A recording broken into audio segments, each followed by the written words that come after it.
Watu wote waliotoka Misri waliokuwa waume, hao watu waume wote waendao vitani walikufa katika bara njiani, baada ya hao kutoka Misri. 5. Kwa kuwa watu wote waliotoka walikuwa wamekwisha kutahiriwa, lakini watu wote waliozaliwa katika bara njiani walipokwisha kutoka Misri, hao hawakutahiriwa. 6. Kwa kuwa wana wa Israeli walitembea muda wa miaka 40 barani, hata hilo taifa nzima, yaani watu waume waendao vitani waliotoka Misri, walipokuwa wameangamia kwa sababu hawakuisikiliza sauti ya Bwana, nao ndio Bwana aliyowaapia ya kwamba hatawaacha waione hiyo nchi ambayo Bwana aliwaapia baba zao kwamba atatupa sisi nchi ijayo maziwa na asali. 7. Na watoto wao aliowainua baada yao ndio hao aliowatahiri Yoshua, kwa kuwa wao walikuwa hawakutahiriwa, kwa maana walikuwa hawakutahiriwa njiani. Ilikuwa walipokwisha kutahiriwa taifa nzima, wakakaa kila mtu mahali pake malangoni hata walipopona. Bwana akamwambia Yoshua, siku hii ya leo nimeivingilisha hiyo aibu ya Misri itoke juu yenu. Kwa hiyo jina la mahali pale pakaitwa Gilgali hata hivi leo. Bwana alibariki neno lake katika jina la Yesu. Bwana alibariki neno lake katika jina la Yesu. Hizi ni habari za Yoshua mtumishi wa Mungu. Na Biblia inasema hii ilikuwa ni wakati Musa alikuwa ameshakufa, na Yoshua ambaye alikuwa ni mjakazi wake kuanza kuongoza wana wa Israeli. Biblia inasema wakatembea miaka mingi barani kule nyikani, na ikafika mahali Mungu akazungumza na Yoshua maneno ambayo nimeyasoma. Akamwambia Yoshua, ninataka utafute mawe ya gumegume ili utairishe jeshi hilo lilonalo. Kwa nini unawatairisha? Kwa sababu Musa alipotoka Misri na wanaume aliotoka nao Misri, Biblia inasema kule Misri walikuwa wametahiriwa. Na ukumbuke wanaume wote wa Israeli ambao walikuwa wametahiriwa ndio tu waliruhusiwa kwenda vitani.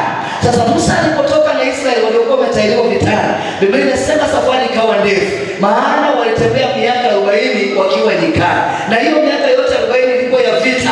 Biblia inasema pale vitani wanaume wengi wakafa. Biblia inasema Joshua akabaki bila watu wa kumsaidia kupigana vita, maana aliokuwa ametoka nao Musa alimkabidhiwa na Musa sasa kuwachukua kuongoza, wengi walikuwa wamekufa. Mungu akaangalia akaona hatari ya Yoshua kukosa watu wa kumsaidia kuvipiga vita, ndio akamwambia Yoshua ya kwamba tafuta mawe ya gumegume ili utairishe kizazi hiki ambacho kitutayarishwa kilipokuwa kinatoka Misri. Na hiki ni kizazi cha wana wa Israeli ambao walizaliwa njiani. Kumbe hata Israeli wakitoka Misri wakisafiri walizaana, maisha yalikuwa yanaendelea kama kawaida. Sasa hiki ndio kizazi Yoshua anaambiwa atafute mawe ya kitairisho, na anakitairisha kwa sababu hakuwa na watu wa kumsaidia vita. Namba 1. Namba 2, kutotahiri kwa wana wa Israeli kwa Mungu ilikuwa kama ni aibu fulani. Yaani Mungu kutembea na warisha ama kutembea na vijana ama na wanaume ambao walikuwa hawajatahiriwa, machoni pake Mungu ilikuwa ni jambo fulani la aibu.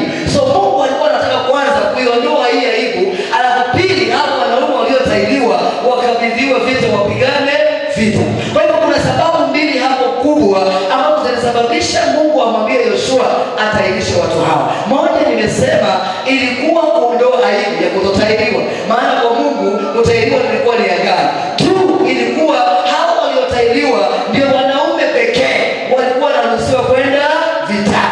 Bwana Yesu asifiwe. Sasa Yoshua akatafuta mawe ya gumegume akatairisha hawa vijana wote na watoto wote waliozaliwa nyikani. Biblia inasema wote wakatahiriwa, alafu wakakaa malangoni pao bila kwenda vitani, bila kufanya shughuli yoyote mpaka walipopona. Siku hiyo baada ya tohara hiyo, Mungu akamwambia Yoshua ya kwamba siku hii ya leo nimevingilisha mbali aibu ya wana wa Israeli, na kwa sababu hiyo sasa wako huru na wameachiliwa, wanaweza wakaenda vitani. Bwana Yesu asifiwe. Nataka kusema nini mchana wa leo?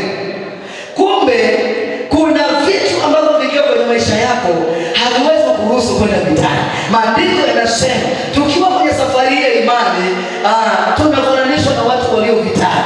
Maana kila napoitwa leo tuko vitani. Tuko vitani, sisi ni wanajeshi wa imani yetu katika Kristo. Lakini basi kumbe kuna vitu vikiwa kwenye maisha yako vinaweza vikakuzuia usiende vitani. Bwana Yesu asifiwe. Kuna vitu ambavyo vinaweza kwanza kuwa aibu kwako. Vinaweza vikawa aibu namba ya kwanza. Namba 2, vinaweza vikakusababisha ukose ujasiri wa kwenda vitani. Bwana Yesu asifiwe. Na kwa sababu hii basi inambidi Bwana aondoe aibu zingine kwenye maisha yetu, ili akiondoa hizi aibu tupate ujasiri wa kwenda vitani. Na akiondoa hizi aibu itupe uhalali wa kuweza kuingia vitani na kupigana vita vizuri kwa sababu ya imani katika jina la Yesu. Kuna mtu hajanielewa, twende polepole. Ninamaanisha hivi kwa ufupi. Kuna vitu katika maisha yako inabidi Mungu aviondoe. Kwanza, kwa sababu ya kukupa ujasiri wa kuweza kusema Yesu ni Bwana. Pili, vinakupa ujasiri wa kuweza kumshuhudia mtu nguvu ya msalaba. Maana vitu hivi vikiwa na wewe vinakuwa tanzi, vinakunyima ujasiri, vinakunyima haki ya kuweza kumwambia mtu habari za Yesu. Acha nivunje kwa vipande vidogo vidogo ili mtu ameze. Mfano mzuri, inabidi Mungu akuponye, kwa sababu uponyaji kwako ni aibu, namba 1. Namba 2, ukiwa mgonjwa hauwezi kwenda vitani, hauwezi kumshuhudia mtu habari za Yesu mponyaji. Kwa nini? Kwa sababu kwanza wewe haujapona. Kwa hivyo inaweza ikawa tanzi na kizuizi kikubwa cha wewe kwenda vitani, na tena mara ya pili ni aibu kwako ambayo inaweza kukuzuia na ikasababisha ukashindwa kwenda kushuhudia habari za msalaba katika jina la Yesu. Kwa hivyo nini kifanyike? Inabidi Mungu ashuke, akuponye huo ugonjwa, aiondoe hiyo aibu. Akisha kuponya huo ugonjwa, upate ujasiri wa kuingia vitani ili uweze kushuhudia na kuambia watu ya kwamba Bwana anaweza. Pasipo kuponywa, hiyo aibu iko juu yako inaweza kuwa sababu ya kukuzuia usiende vitani.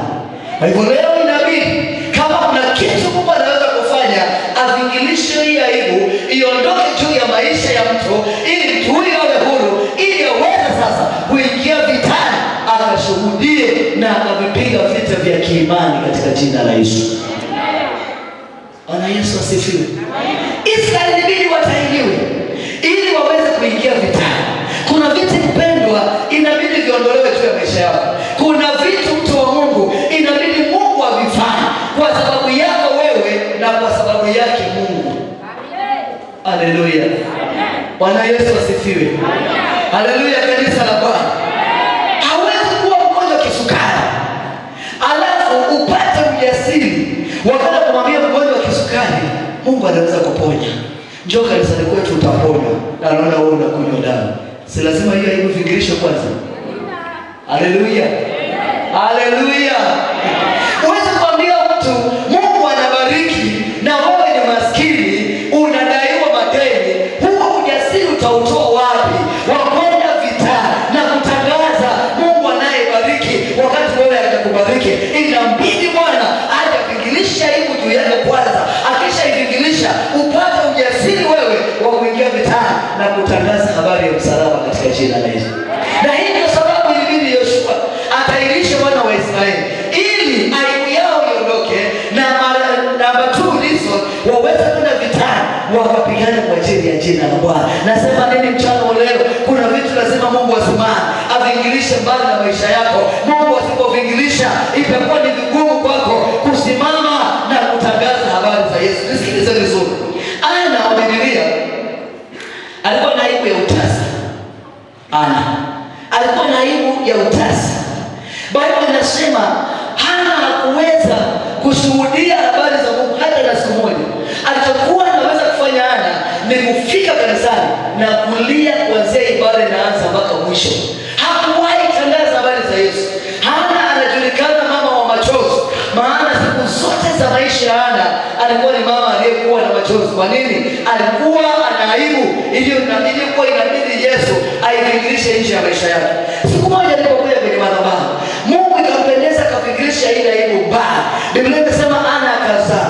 Hapo kwa mara ya kwanza kwenye Samueli wa kwanza 2 ndio Hana unamsikia anasema, ashukuriwe Mungu wa Bwana wetu Yesu Kristo ambaye ameniinua na leo pembe yangu imetukuka juu. Mungu asipokuondolea aibu, hauwezi kuwa na ujasiri wa kuambia chochote mtu habari cha Mungu. Lakini aibu ikiondolewa, hapo ndipo ujasiri unapoingia na unaweza wa kwenda vitani na ukavipiga vita kwa ajili ya Bwana katika jina la Yesu.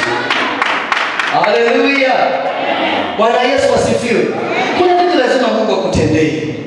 Zamani zile kabla bishop hajakuja kanisani, nakumbuka siku moja nilileta Solomon mkubwa kule chini, wale wa zamani wanakumbuka, lakini sidhani kama kuna mtu huyo hapa, huyo wa zamani zile. Kuna kipindi nilileta Solomon mkubwa pale chini Road, tukafanya mkutano mkubwa sana, tulikuwa na Mama Masi. Mkutano ulibidi mpaka mapolisi watoke station waje watusaidie kuchunga watu wasigongwe na gari. Maana ilikuwa mara ya kwanza Solomon kuingia huu nchi. Watu walikuwa na taharuki ya kumwona Solomon. Alafu tulikuwa na mhubiri mzuri. Sasa tukahubiri mkutano mzuri sana. Tulipomaliza mkutano tunatoka, tulikuwa tunawachokozi sana. Mtu mmoja akaniambia, pastor, Mungu akubariki kwa kufanya leo tuone Solomon moja kwa moja hivi. Maana wengine wote tunamuonea kwenye kioo kwenye TV. Na injili hiyo ni taa na ni nzuri, tungependa kuja kanisani. Lakini hubiria ndegwa kwanza. Hubiria ndegwa kwanza. Ni watu wanaomjua. Walikuwa wanamjua kusema yani ni nzuri na tumefurahi. So Mungu ametubariki sana. Na kanisani kwako tunaweza tukaja. Lakini kwanza hubiria ndegwa. Kuna hiyo lazima Mungu akutoe. Ndio wewe na ujasiri wa kuambia watu habari za Bwana. Bwana Yesu asifiwe. Kuna vitu lazima Mungu akuingilishe ndani ya maisha yako. Akisha kuondoa hiyo aibu, unaweza kaingia vitani. Ukasema Bwana anaokoa, Bwana anaweza. Maana aibu ya maisha yako Bwana amefanya nini? Amefingirisha. Lakini leo ukiwa mgonjwa, hebu niambie ukija hapa hivi unakuwa anasema Bwana Yesu asifiwe. Utatuambia Bwana Yesu asifiwe. Ukae chini, Bwana akuponye kwanza. Haleluya. Bwana ondoa hiyo aibu kwanza. Akiondoa hiyo aibu, ndio unaweza kusimama ukatuambia yale Mungu amefanya juu ya maisha yako. Haleluya. Na hii ndio maana Mungu akamwambia Yoshua, tairisha wa watu ili aibu hii waondoke, ili wawe na ujasiri wa kwenda vitani. Wakiwa hawana aibu, wanaweza wakaingia vitani na wakazungumza habari za msalaba. Nisikie mpendwa, lazima ubarikiwe ili ukikutana na matajiri unaongea karibu kanisani kwetu. Lakini maskini hoya, unaenda pale na kale kuchangisha kama sasa hivi tuna mjengo, unaenda na kale kakuchangisha, unaona ile wajua kuchangia 500, huyo mwingine kuchangia buku, huyo mwingine buku 2, alafu unaenda kwa tajiri unataka mchango, alafu unamwambia lakini karibu kanisani kwetu. Ili kwani maskini atakuja kufuata nini? Lazima Mungu aondoe hizi aibu. Tupige kitu kama hiki. Tajiri akija hapa na tukuta tunabadilisha na gorofa na magari tumepaki. Hatuna aibu. Anasema hapa ndio mahali pa kufanya nini? Pa kusali. Hata ukienda kumshuhudia na mwambie karibu kanisani kwetu, anakuza masali wapi? Kule chini gorofani. Anasema hapo sawa. Hapo sawa. Lakini nyumba imekaa hivi. Wao waondoe hiyo aibu kwanza. Ndio utakuwa na ujasiri wa kushuhudia. Bwana Yesu asifiwe. Hivi nikuuliza kabisa, tajiri na akili zake, hata kama Mungu kwenye hiyo kanisa, hata kama mnaita Mungu anaitika, kanisa inakaa hivi inataka msaada, tajiri atabaki na afo yake hapo ingie ndani? Hata kama Mungu wako hapa, huyo Mungu aondoe aibu yenu kwanza. Ndio sisi wengine tuje tuone kile Mungu amefanya, ndio tumpende Mungu wako katika jina la Yesu. Kwa hiyo niombe na moyo wangu umlilie Bwana aondoe aibu zingine kwenye maisha. Na nikajua Mungu aliponipa hili neno, nikajua ndio maana watoto wa hii madhabahu sio wepesi kushuhudia. Maana kuna aibu ziko kwenye maisha yenu. Unaogopa hata kumwambia jirani twende kanisani kwetu, maana atashangaa na wewe unasali. na nimekukopesha 5,000 umeshindwa kunilipa, nenda kwa Mungu gani wa kwako? Mungu akubariki kwanza ulipe madeni. Mungu akubariki ulipe madeni. Mungu akubariki ulipe madeni kwanza. Ni ukiambia Mungu tena, maana mtu anacheka, wewe ukalipe deni ya watu. Yeye ndio unatuzuia watu kuja kanisani. Maana ukipewa deni haulipi. Sasa unashindwa kumwambia jirani twende wapi? Kanisani. Maana bado kuna aibu iko juu yako. Ninakuombea Bwana avingilishe hiyo aibu. Akiondoa hiyo aibu, utakuwa na ujasiri wa kuingia vitani na kutangaza ya kwamba Yesu anaokoa katika jina la Yesu. Haleluya. Bwana Yesu asifiwe. Kuna mtu anakiambia mtu nenda ambie jirani yako karibu kanisani. Uweze kwenda kumwambia. Maana nakudai 5,000 miaka 3 iliyopita. Miaka 3 iliyopita alikupa 1,000 ngapi? Mpaka leo hujamlipa. Hiyo si ni aibu. Si Bwana vingilisho hii aibu akuondolee. Ili uweze kumwambia neiba karibu kanisani kwetu. Lakini sasa hivi huwezi. Maana una aibu ya madeni kwenye migongo. Haleluya. Haleluya. Wenye kulipa madeni, Bwana Yesu asifiwe. Kuna vitu lazima Mungu aondoe. Mungu asipoondoa hawezi kwenda vitani. Mungu asipovingilisha aibu aina fulani, hawezi kuwa na ujasiri wa kuambia watu uzuri wa msalaba. Hawa walio na ujasiri wa kuambia watu habari za Yesu ni wale aibu zimeondolewa. Kuna vitu Mungu amefanya, kuna mambo Mungu amewatendea, na kwa sababu hiyo hawana kazi kwenye maisha. Wakikutana na watu wana ujasiri wa kuambia halo, Yesu anawapenda. Kama Yesu anakupenda wewe, utamwambiaje mwingine Yesu anakupenda? Akupende kwanza. Halo. Bwana akupende kwanza. Bwana akuondolee aibu kwanza. Haleluya. Bwana Yesu asifiwe. Ana alipoondolewa aibu ya utasa, kwa mara ya kwanza kwenye kitabu cha Samueli, Ana alisema shukuriwe Bwana ambaye ameinua pembe yangu juu na amenipaka mafuta, na sasa pembe yangu inafanya nini? Inatukuka. Ni aibu iliondolewa. Ana akapata ujasiri wa kulitangaza jina la Bwana. Bila kuondolewa hizo aibu kwenye maisha, mpendwa, ile kanisa litajaa watu. Na ndio ombi langu, Mungu aondoe hizi aibu. Maana aibu zinasababisha tusiwe na nini? Na ujasiri. Yule kahaba ambaye alikuwa na wanaume 7, Biblia inasema hukuwahi kumsikia ameongea. Yeye alikuwa anacheza kanisa yake chini ya maji. Anabadilisha mwanaume huyu na huyu na huyu na huyu hivyo chini ya maji. Lakini alipokutana na Yesu kisimani, Yesu akamwambia nisinipe maji ninywe. Akamwambia si Wayahudi na Wasamaria si vitu gani hatuchangamani. Yesu akamwambia eti ungejua na mwanaume gani na kuomba maji. Mimi sio wao nachezaga na wao, mimi ni mwingine. Akastuka, akampa maji akanywa. Biblia inasema Yesu akamwambia hiyo kiu hautaisikia tena. Ile aibu ya umalaya ilipovingilishwa mbaya, ndio huyo mama alisikika mara ya kwanza kwenye mitaa, kwenye njia na soko na njia pana, akisema njooni muone mtu, njooni muone mtu, mwanaume wa pekee wa kitofauti ambaye ameniambia mambo yangu yote. Sikia, kuna vitu inabidi Mungu akuondolee. Kuna aibu inabidi Mungu akuwekee chini.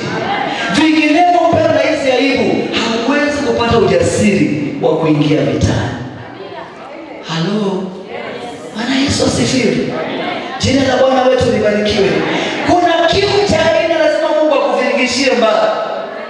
Hiyo roho ya uzinzi Mungu akuondolee. Maana atakapoondolewa ndio unaweza kuambia marafiki zako tuendeni kanisani. Leo unashindwa, maana jana usiku tu walikukuta njia panda mahali kwenye kona choice.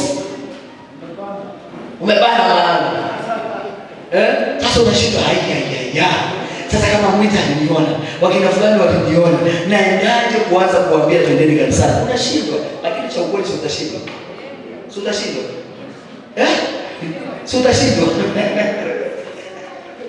Hapo tu jana kuna mambo yalipatikana kwa nambaya. Marafiki zako tu mahali walikufumania Sasa Bwana hata kukutana nao huwezi kuambia ni kanisa. Ndio maana watu wengi leo wamebaki Biblia. Tunatumia kama mtalii. Anajifariji anasema na Biblia kwenye simu. Uongo. Ni ujasiri wa ndani haupo. Ni ujasiri wa ndani haupo. Maana kuna aibu Mungu atafingilisha ndani. Ule ujasiri wa kubeba Bible namna hii, unakutana watu wanaambia Bwana twendeni kanisani. Leo ni siku ya ibada. Hauna.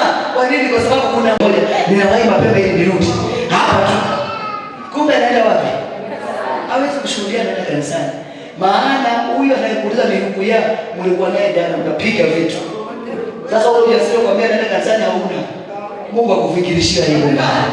Mungu akuondolee hiyo aibu. Mungu akufikirishia hiyo aibu mbaya. Maana bila kufikirishiwa aibu, hata kuja kanisani utakuwa unaficha. Haleluya. Haleluya. Bwana Yesu atusaidie. Ninakuombea Bwana kwenye ibada ya leo, Mungu akufikirishia aibu. Kuna vitu Mungu avitoe. Halo. Kuna vitu Mungu afanye nini? Avitoe. Yule mama mwenye kutoka damu, Biblia inasema alikuwa anatembea kimya kimya katikati ya watu, anajificha hata kuonekana.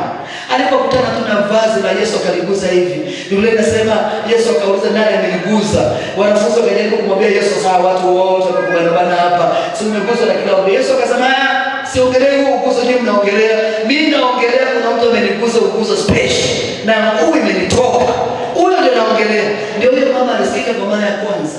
Alikuwa haongei hasemi, akasema niko hapa Bwana, ni mimi nilikuguza. Biblia inasema Bwana akamwambia nenda na uwe mzima. Kutoka hapo ndio mama alianza kuhubiri Injili.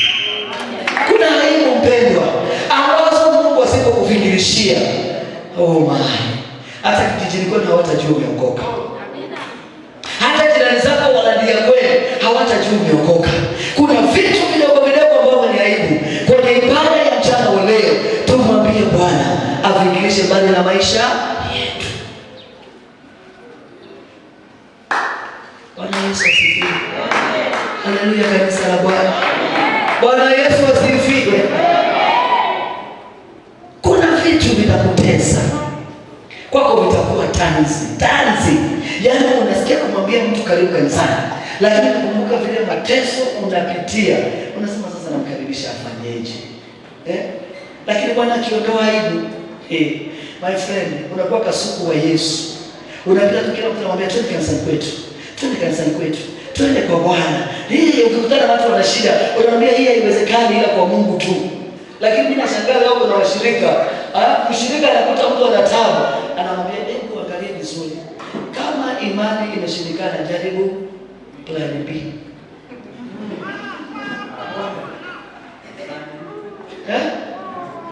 Unakuta mtu ameteseka na huyu ni Pentecost, anamwambia wewe mtu kama unajaribu maombi imeshindikana, angalia njia ya pili. Maombi. Kwa sababu hata yeye mwenyewe maisha yake bado yako na aibu ambazo hazijavingirishwa. Lakini kwenye aibu ambazo zimevingirishwa, tuna ujasiri wa kuambia watu Yesu anaweza. Tuna ujasiri wa kuambia watu Yesu anaweza. Hata yeye mama ameshuhudia hapa mama sana. Ni Muniko alimshuhudia. Muniko alimwambia kuna mama rafiki yangu pale, tunaongea, lakini mimi nilimwambia mama, acha hayo mambo unafanya. Njoo kule kwetu. Kuna Mungu ambaye ukifika atayajibu maombi. Na kweli mama alifika on the spot, Bwana akatenda. Kwa nini Mungu ana ujasiri? Maana kuna aibu kwenye maisha yake, Bwana amezifikirisha. Kwa hivyo ana ujasiri wa kuweza kumwambia mtu twende mahali Mungu anaweza. Bwana Yesu asifiwe. Amen. Haleluya mtu wa Mungu. Amen. Ninakuombea Bwana akufikirishia aibu. Ninakuombea Bwana akufikirishia aibu. Ninakuombea Bwana afikirishe hiyo aibu. Maana hiyo aibu inafanya mpaka unakosa ujasiri. Umeokoka na ukienda kwenye kikao wakisema sasa tufungue kwa mambo, mlokole uko pale, lakini hata huwezi kuomba. Mshauri chakula kimetengwa chakula bado kinapoa, unaambia watu simuombe chakula tu. Mpaka mnaamua kujiombea ninyi wenyewe, maana walaji mnajiombea. Maana aliyepika hata ujasiri wa kikibariki chakula hana. Mshauri mnaenda kikao cha nyumbani, anasema wale wanakuwa hapa na wanamjua Mungu, ombeni. Anaangaliana hivi. Nani hapa kwanza? Sasa kila mtu anatamani wewe usiongee, wewe usituombee, wewe usitusaidie. Huu mtihani si tuepushe nao. Mbona mara dakika 5 wanakuwa hapo kama 7. Dakika 5 nani anatuombea? Jamani nani anatuombea? Jamani tunahitaji neno la kufungua maombi. Wanakuwa hapo tayari. Kwa sababu gani? Kuna vitu bado viko kwenye maisha yako. Unaogopa mbele ya hii watu kusema umeokolewa na Bwana kwa sababu wanakujua. Bwana Yesu asifiwe. Ninakuombea leo Bwana kuvingirishia aibu. Ni tamanio la moyo wangu na ni ombi la moyo wangu ya kwamba kama kuna aibu ipo kwenye maisha yako, hiyo iliyotajwa ambayo haitakuacha uende vitani, leo kwenye ibada hii Mungu aivingirishe mbali katika jina la Yesu. Amen. Biblia inasema ilipovingirishwa mbali, Bwana akamwambia Yoshua, ya kwamba leo nimevingirisha mbali aibu ya wana wa Israeli. Hata tupate mtu kwenye ibada baada ya leo atakayesema ile ibada ya Jumapili Mungu alivingirisha aibu yangu mbali. Maana mpendwa, ukiwa na aibu kuna vitu vya Mungu huwezi kuvifanya. Maana vitu vya Mungu vinahitaji ujasiri, vinahitaji nguvu ya ndani, vinahitaji mtu ambaye anamuona Mungu na macho ndiye akashuhudia wengine uzuri wa Mungu. Sasa shida leo kanisani tuna watu ambao wanasikia Bwana kwa masikio. Hata Ayubu miaka yote Biblia inasema aliishi kumsikia Bwana kwa masikio. Siku moja alipomuona Bwana ndiye akasimama akasema, mimi nimeishi kumsikia Bwana, lakini leo nimemuona Bwana kwa macho. Na nakuombea leo umuone Bwana kwa macho. Ninakuombea kuanzia leo usiwe mpendwa, usiwe Mkristo ambao unamsikia Bwana. Leo ninakuombea umuone Bwana kwa macho. Maana watu waliomwona Bwana kwa macho na wanaomsikia Bwana ni vitu viwili tofauti. Msikiaji anasikia habari za Bwana, lakini mwonaje muona Bwana kwa macho. Haleluya. Unataka kuwa msikiaji ama muonaji wa Bwana?